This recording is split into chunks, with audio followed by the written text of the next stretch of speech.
আসন্ন জাতীয় সংসদ নির্বাচন উপলক্ষে দেশের সর্বস্তরের মানুষ এখন ছুটে যাচ্ছে নিজ নিজ ভোট কেন্দ্রের দিকে। 12 তারিখের নির্বাচনকে সামনে রেখে এই মুহূর্তে আমরা যে চিত্রটি দেখছি তা সত্যি অবাক করার মতো। সদরঘাটে দেখা যাচ্ছে মানুষের এক বিশাল জনসমুদ্র।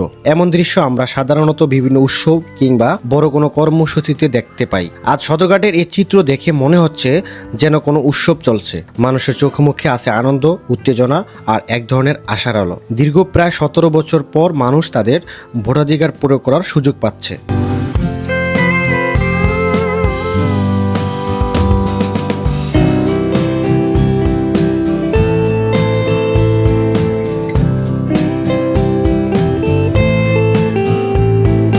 নিজের পছন্দের প্রার্থীকে ভোট দিয়ে সরকার গঠনে অংশ নিতে পারবে। এই অনুভূতিটাই মানুষকে ছুটিয়ে নিয়ে যাচ্ছে গ্রাম থেকে গ্রামে, শহর থেকে শহরে।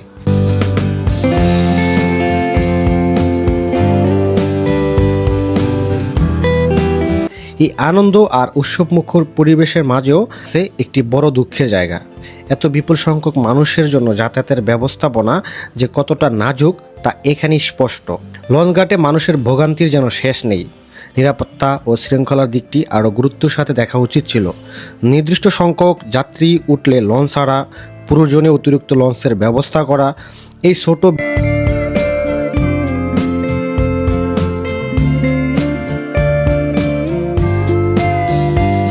বিষয়গুলোই পারত মানুষের অনেক স্বস্তি দিতে, কিন্তু বাস্তবে আমরা তার ব্যতিক্রমটাই দেখছি। তবুও সবকিছুর পর মানুষ এগিয়ে যাচ্ছে, কারণ ভোট দেওয়া শুধু একটি অধিকার নয়, এটি একটি দায়িত্ব। এই দায়িত্ববোধ থেকে মানুষ সব সময় কষ্ট সহ্য করে বাড়ি ফিরছে, গ্রামের পথে রওনা দিচ্ছে। সবশেষে এই জনসমুদ্রের প্রতিটি মানুষের জন্য আমরা দোয়া করি, সবাই যেন নিরাপদে নিজ নিজ গন্তব্যে পৌঁছতে পারে, শান্তিপূর্ণভাবে ভোট দিতে পারে। আর এই নির্বাচন যেন মানুষের জন্য বয়ে আনে কল্যাণ ও ভবিষ্যৎ। কারণ এই ভোগান্তি কবে যে দক্ষিণ অঞ্চলের মানুষের জন্য শেষ হবে সেটা আল্লাহ পাকই জানে।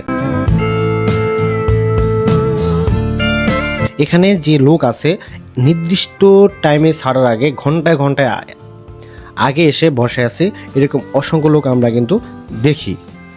সবাই ভালো থাকবেন। আজকে ভিডিও এই পর্যন্তই, দেখা হবে পরবর্তী ভিডিওতে।